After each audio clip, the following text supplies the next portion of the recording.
We want to look today at finding a vector when we're given the direction and magnitude. Okay? Let's say we're given the direction, specific angle, we're given a magnitude. We want to use this to calculate the components. All right? Now we've talked a little bit about the fact that we could use trig, and if we have the components, we find the magnitude by using the Pythagorean theorem, and then we find the direction using trig with tangent. Here we're working the opposite direction. We're given a magnitude and an angle. We want to find the two components. Now, believe it or not, this actually relates back to our unit circle. Okay? Because if you remember the unit circle, we had a radius of 1 and then we had different angles in standard position. Okay? And the locations, the points on the unit circle, we found using some right triangle trig. But what was the x on our unit circle? We should know this. X was always cosine. Y was always sine. All right? X is a horizontal position. So when we're finding a vector, the horizontal component is going to be related to the cosine, okay? And then the vertical component is going to be related to the sine, okay? Now let's think about this. If I just take the sine and the cosine, we had the unit circle, so that would give me the magnitude of what? What would the magnitude of the vector be if I just did cosine and sine? Cosine for sine? Nope. No? The resultant vector, right? Oh no. Yeah. What's the magnitude of that though? What kind of circle did we get that off of? The unit circle? So what would the magnitude be? 1. Alright. The radius was 1. So all those points, cosine, sine, are 1 unit away from our origin. All right, I'm trying to make the connection here because we're going to look at a formula in a moment. But if you understand this, the formula is really easy to remember. Okay? Now, that means if I just take a vector and make cosine and sine the two components of that vector, I'm going to have a unit vector. So what did we say yesterday you could do in order to make a unit vector have the magnitude you want it to have? Multiply it by whatever magnitude you want. Alright, so check this out. Here's our formula. Here's our vector using cosine and sine as the horizontal and vertical components.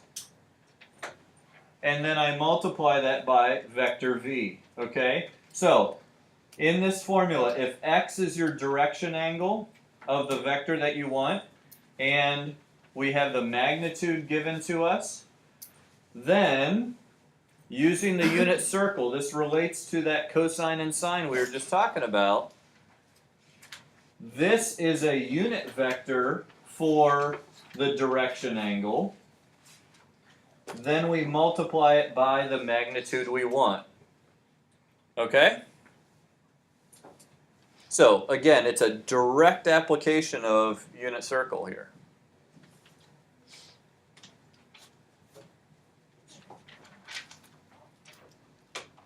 So, let's look at how we would use this. Alright, let's suppose we're flying. Alright, we're flying here. It says we want to find the component form of a vector that represents the velocity of an airplane descending at a speed of 100 miles per hour at an angle of 30 degrees below the horizontal as shown in the picture here. Alright, now, if you look at the picture here, I don't see a 30-degree angle. Why do they have a 210-degree angle here? Because that's the standard position. Okay. The 30-degree angle below the horizontal is right here. Okay? and this is a good example of something that you got to be careful with. Make sure that the angle you are using in this formula is the angle in standard position, not necessarily the angle that you are given in the problem. Okay, obviously it will be related to the angle you're given in the problem, but you've got to figure it out. All right, so 30 degrees below the horizontal is going to be 210 degrees for our angle. So our angle X is 210 degrees. Okay? What is this 100 miles per hour? Yeah, our magnitude. Okay, so the magnitude of V is 100 miles per hour. Okay? So, here's what we have. We have our formula. The vector, our velocity vector we're looking for is the magnitude of V times the cosine of the angle and sine of the angle. Here's our unit vector in the direction we want. We multiply it by the magnitude we want as well. Okay? So let's plug in what we know. We know the velocity, or I'm sorry, the speed is 100 miles per hour. Our angle we figured out was 210. So cosine of 210, sine of 210. And you don't even need a calculator for this, because you know your unit circle. What's the cosine of 210 degrees? Root 3 over root 2. Negative. Close? There we Negative go. root Yeah, 3. good. Third quadrant, so negative root 3 over 2. And sine would be, good, negative 1/2. All right? Now question, why does it make sense that these are negative? Because there's Yeah, they're in the third quadrant. Look at how we're moving. down. Down. Yeah, it makes sense that it's negative 1/2 because our plane is going downward. And it makes sense that it's a negative root 3 over 2. That's our horizontal component because we're moving to the left here. Okay? So, here's our velocity vector. If I multiply this out, I get negative 50 root 3 and negative 50. Okay?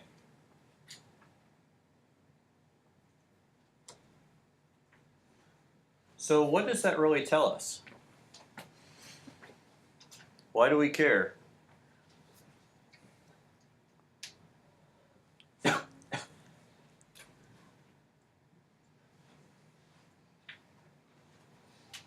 Isn't that where the plane has gone like 100 miles down? Like when it hits 100 miles below where it was before? Okay, well, if it travels 100 miles at this angle, that will have been 1 hour past. So, Oh, we can see how fast it takes to land or something.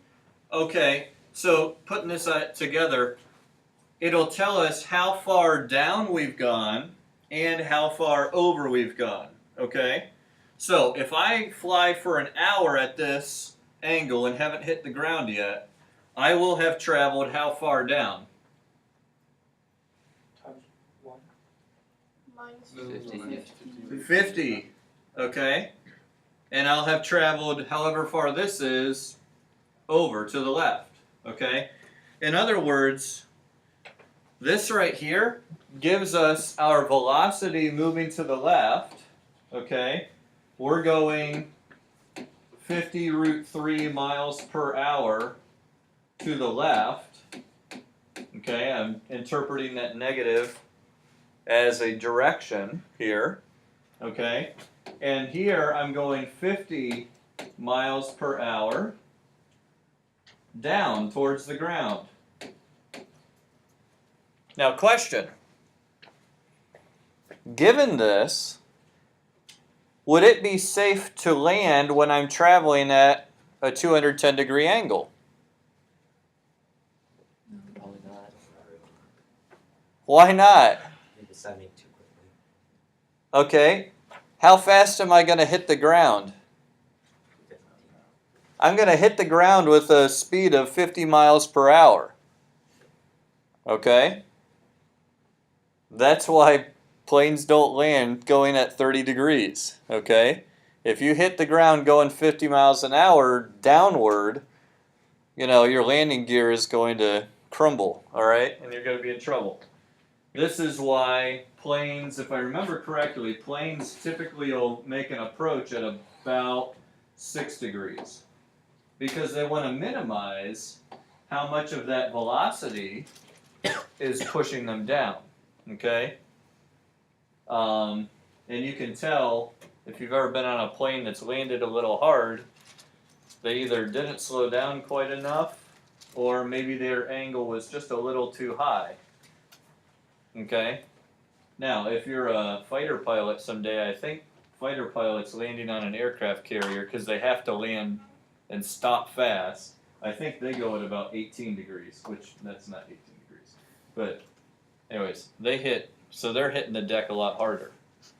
But even that's only 18 degrees.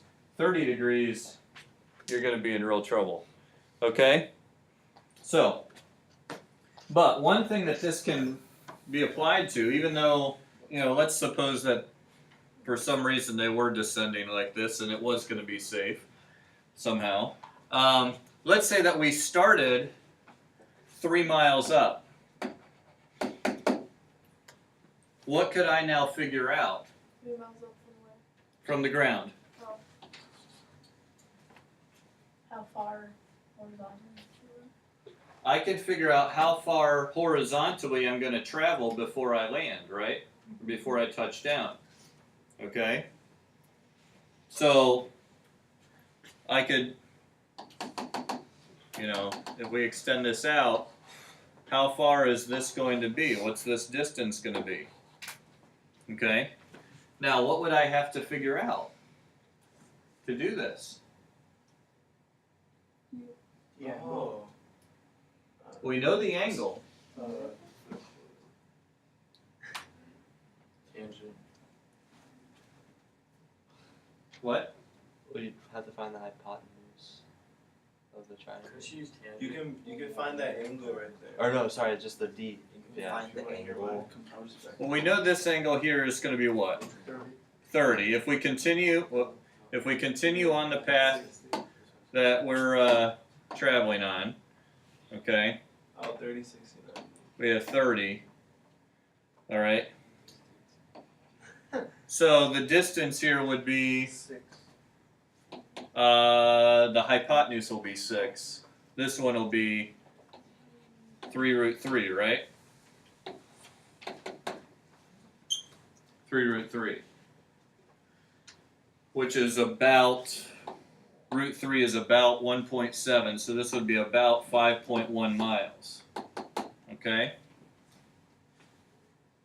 Now, not only that, we could have done that without vectors. Okay? But now we can also figure out when. When are we going to touch down? Okay? How much time do we have here before we're hitting the ground? Okay?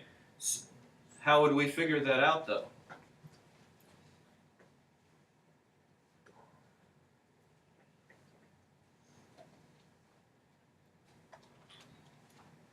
How long is it going to take me to go 3 miles down? We have how We much? multiply the Found No, that would be like how far I went in 3 hours. Oh, you have to divide. Divide. You could divide into how many miles. How many miles? Go. Okay. We could keep it in miles per hour, but it's 50 miles per hour that we're going downward, right? And how far do we have to go downward? 3 miles. 3 miles, okay? So distance equals rate times time, right? 3 equals 50 times t. So our time is going to be 3/50ths of an hour. So a little bit over 3 minutes. Okay? So we've got about 3 minutes to prepare here if things are going badly and this is the situation. Okay? Does that make sense? All right. So, that's just one application. But guys, you can't figure this stuff out unless you know the components. All right? Because here's the thing. We can see on the map how far away we are, say from the airport or whatever, horizontally. And we can tell by the, what is an altimeter? That measures your altitude on an airplane. Okay, whatever that gauge is. It tells you how high off the ground it is. But you don't have something that'll measure in a straight line on its diagonal. Okay? But given your altitude and your angle of descent, you can figure out how long it's going to take you to touch down. Okay? And that's why, and this way too, you could also figure out, okay, at a safe angle, let's say the 6 degrees, how far away do we need to start descending in order to have a nice, easy 6-degree landing. Okay? So that's just one application, but this is how we can use these horizontal and vertical components in our, to figure out other things. Okay? Now, there's another application here that if you've taken physics, you may have run into. Okay? How many of you are either taking or have taken physics? Okay? A couple of you. Uh-oh. Yeah. Smart Notebook just died. All right, let's reopen here.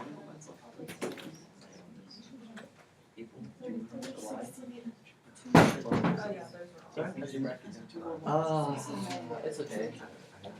It's a small growing part. I thought because they might yell that they do it, but they just lost my hand. How's your graph? I don't have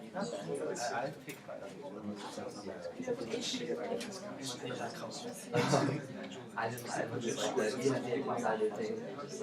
But yeah, I didn't really look like that. I picked it up. I wanted to good. Yeah, a lot of people were surprised. All right, let's see if this will come back up here. Yeah, I think it's work. I would so happy to do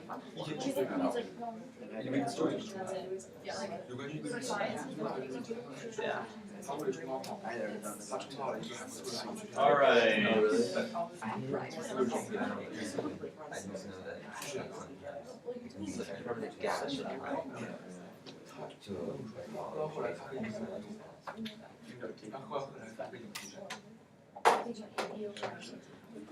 Okay.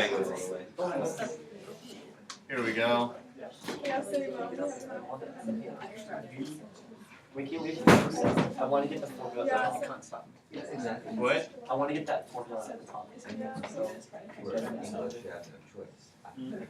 Brian, why are you laughing? All right, so we were just about to look at a problem dealing with weight, okay? Now, how do you find, or what is weight? Gravitational pull. It's the measure of gravitational pull. That's why if you are on the moon, you're going to weigh a lot less, about 1/6 as what you would weigh here on Earth. All right, so if you weigh 180 pounds here, you're going to weigh about 30 pounds on the moon. Okay? So, and that's because the gravitational pull of the moon is about 1/6 as big as the gravitational pull of the Earth, because its mass is about 1/6 as much as the Earth's. All right, so, but all of that to say, gravitational pull is in what direction? Down. straight down towards the ground. Okay? So here we have a picture. Here we have a picture. We're trying to figure out how much this boat and its trailer together weigh. Okay? And we have this picture drawn for us, and there's a couple of different vectors drawn in the picture. The key here to solving this is really to understand what vectors represent what in the problem. Okay? So you have their points, A, B, and C on the diagram. Which of the sides of this triangle are going to represent the weight of this boat? What? That's not a song. Well, I think, what are you trying to say? Which side of the triangle? A, B, C. Side D. Yeah. Okay, the side that has D on it. Or, they're labeling D as a point here. I know it's a little bit unclear. But this side right here, okay? So, and you'll notice here, it's pointing straight down. Okay? A really common mistake students will make when they approach this is they will make the weight be what's pushing straight onto the surface that we're dealing with. Okay? This surface, this ramp, is at a 15-degree angle from the horizontal. Okay? They made this part go perpendicular. We would call that the normal to the surface. Okay? The normal here, it's perpendicular. Alright? The reason why we draw that is simply actually to make a triangle with the other things that we know. Okay? So, I'm going to call this vector here going straight down, this BA. I'm going to call that vector W for the weight. Okay? And it's the weight vector, it's the weight. You can think of weight as a vector quantity because not only is it a number of pounds, but because we're calling it weight, we have direction. It's straight down. Okay? So that's our weight that we're trying to find. Okay? Now, how are we going to do this? Well, first of all, we know that the angle of this incline is 15 degrees. Okay? And it is taking us 600 pounds of force to pull this boat up the ramp. Okay? Now, we've talked about this a number of times already. Vectors are not bound to a specific location. So even though, the truck is up here where you got it, attached and we're pulling this thing out of the water, I can move this vector wherever I want. Okay? But you'll notice what part of the triangle down here is going to represent the 1,600 pounds. Vector BC. No. A to C. What? A to C. From A to C. Okay? From A to C. This is parallel to this, right? Okay, I could take this 600 pounds, and it's not drawn to scale or anything, but I could take that 600 pounds and look at it down here. Okay? What just happened there? Oh. Okay? So, this right here is 600 pounds. Does everyone follow this so far? Now, one of the challenging things to this is as well getting your angles in the right spot. And this is why we drew this normal. This normal here is perpendicular to the surface of the ramp, okay? Because our 600-pound vector down here is parallel to the ramp, it's going to be a right angle here as well. Okay? Now, as a result, notice our weight was straight up and down.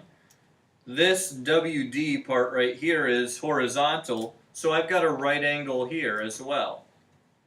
Okay? So if I look at this as a triangle, and this is 15 degrees, what's this angle up here? 75. Oh, 65. No, you're right the first time. 75. Okay? That's 75 degrees, which means then, as you have it labeled here, this angle here is going to be the rest of this 90, right? 75 plus this should be 90. Okay, so that's why they have it labeled 15 degrees. Okay. I want you to be able to figure out these diagrams yourself. I know we were given the 15 degrees there, but that's something I want us to be able to figure out. Okay? So does that make sense? Do we understand the diagram here? Because really the hard part's over. Okay? We have a right triangle. We want to figure out the magnitude of W. We know this is a 15-degree angle. So what are we going to use?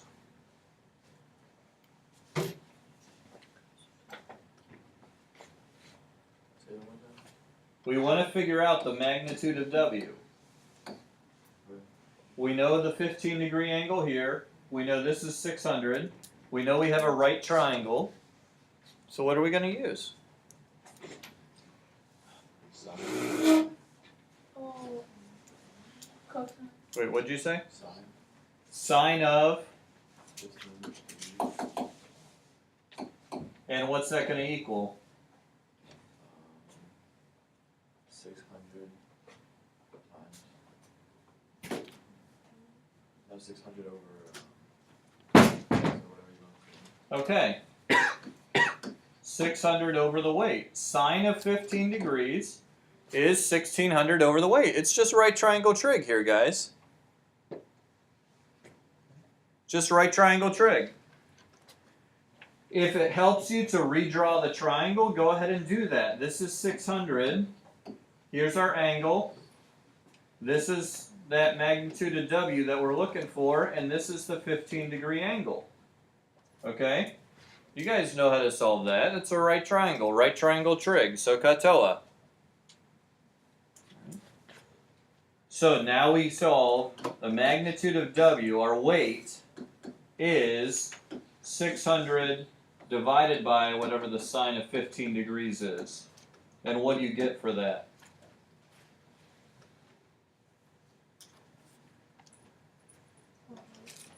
Come on, guys, wake up. You all have calculators. Get the brains in gear. Come on. I got 2000 the same. 2318. 0.222. 2,318 pounds, 0.22. Can't go home.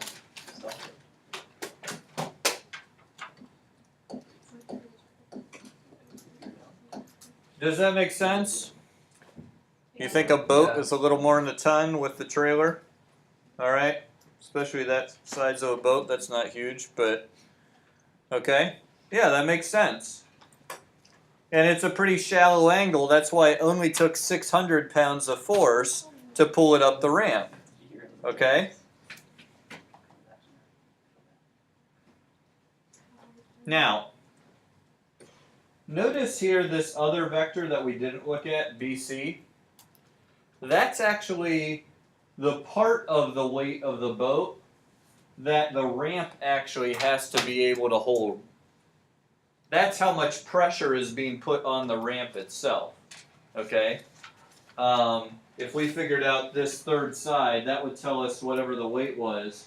That's why, you wouldn't see it here because it's all solid, it's concrete, it's not going to bend. But if you take something and you put it at an angle and you push straight down on it, it flexes. Okay? The shallower the angle, the more it's going to flex, even with the same amount of force. if I put it here and I'm pushing straight down, more of the angle, since it's a sharper angle, more of the force is going to be driving into the end here that this is sitting on, not straight against the board. But if I lower the angle, the board's having to take more of that force, and that's why it flexes. Okay?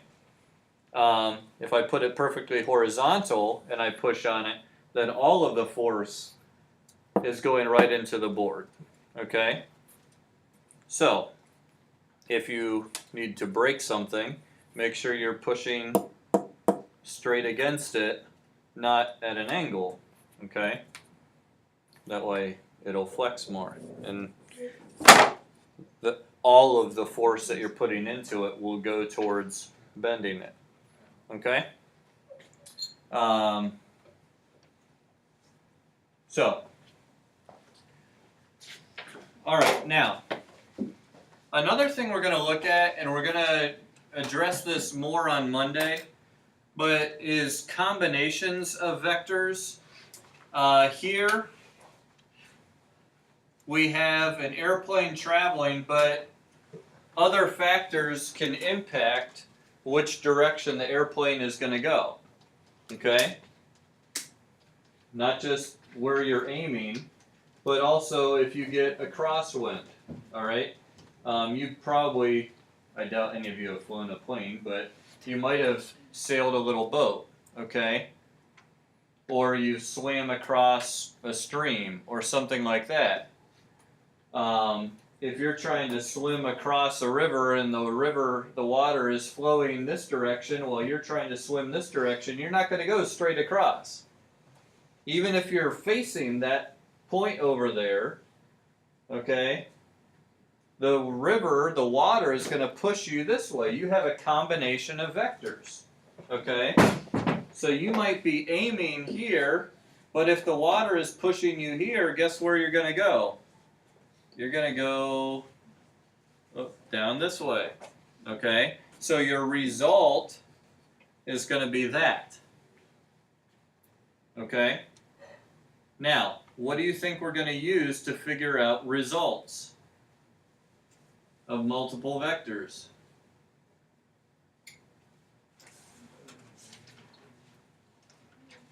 Vector addition. Vector addition, that's absolutely right, okay? When you want to find out what the result is after a couple of different vectors are all impacting the same thing, you're dealing with vector addition, okay? So here, let's just read this and we'll set this problem up here. It says an airplane is traveling at a speed of 500 miles per hour with a bearing of 330 degrees at a fixed altitude with a negligible wind velocity, okay? So basically right now it's saying we're not going up or down, we're just going level, and negligible wind velocity, basically there's no wind at the moment, okay? But as the airplane reaches a certain point, suddenly the wind kicks up, okay? A wind blowing with a velocity of 70 miles per hour in the direction of north 45 degrees east is blowing, okay? What are the resultant speed and direction of the airplane, okay? When you see this, resultant, or result, or anything that implies a result, you need to think vector addition, okay? Let's not cover up the 70, okay? You need to think vector addition. Now, what two vectors are we going to be adding here in this problem? The vector with a magnitude of 500 and a direction of 330 degrees, Mm-hmm. and a vector with a magnitude of 70 and a direction of north 45 east. Okay. So in other words, we're going to add the vector of what the plane's trying to do, and we're going to add to it the vector of the wind, right? So this is how we get this situation here. We're going to call V1 the airplane, and we're going to call V2, they have it here, the wind. Okay? So if I want the result, which is V here, they've labeled that V. If I want that result, I've got to add the plane's vector and the wind's vector. So at this point, you can see how we're going to need to figure out the components. Because to do vector addition, you can't use magnitude and direction separately. You've got to have them in components. All right? So that's where this formula is going to come back into play. All right? Now, let's take a look at our airplane. We know the magnitude of our airplane is 50 miles per hour. But this direction, how do we measure bearings? Well, we know this. From north. From north, and we rotate clockwise, right? So we have 330 degrees. Can we use 330 in this formula here? No. What angle do we have to use in this formula here? The standard position angle, all right? So we have to figure out, okay, if that's the direction our plane is going, what is this angle? 120. This is 60, yeah. Or I'm sorry, not 60, this is 30. Oh, 30. Okay, and what does it end up being? 120. 120 total, okay? Because 90 plus the 30, we've got 120 Oh, I degrees. was thinking about it. Okay, so check this out. Here's our airplane flying, or at least what it's trying to do. And it's going at an angle of 120 degrees. Its magnitude is what? 500. 500 miles per hour. Okay?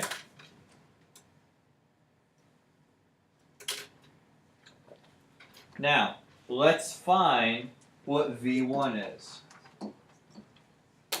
We've identified the magnitude, 500. We also know the angle. So cosine of 120, sine of 120. What's the cosine of 120? Negative 3 over 2. Oh, sine? I mean, Cosine, negative 1/2. Reference angle of 60. So negative 1/2. So that means when we multiply that by 500, we get a negative 250 for our horizontal component. That means we're going 250 miles an hour towards the west, the left. Okay? Now, sine of 120 is, come on guys, root 3 over 2. Root 3 over 2 times 500 is 250 root 3. And by the way, do not get decimals and round until you're giving final answers. Okay? So guess what? That's V1, which is nice because we have half of our equation already figured out. Okay? So now we've got to do the same thing for we've got to do the same thing for the wind. So check this out. I redrew this a little bit. Here's the wind, and it's north 45 degrees east. Is that the angle we want? No. Well, basically, yes. Well, it's equal to it, but it's not. We want this angle, which is 45. Okay? The magnitude of the wind was 70. We can do the same thing we did for V1 and then add the vectors. Okay? Where's it gonna be All right, we'll finish this up on Monday.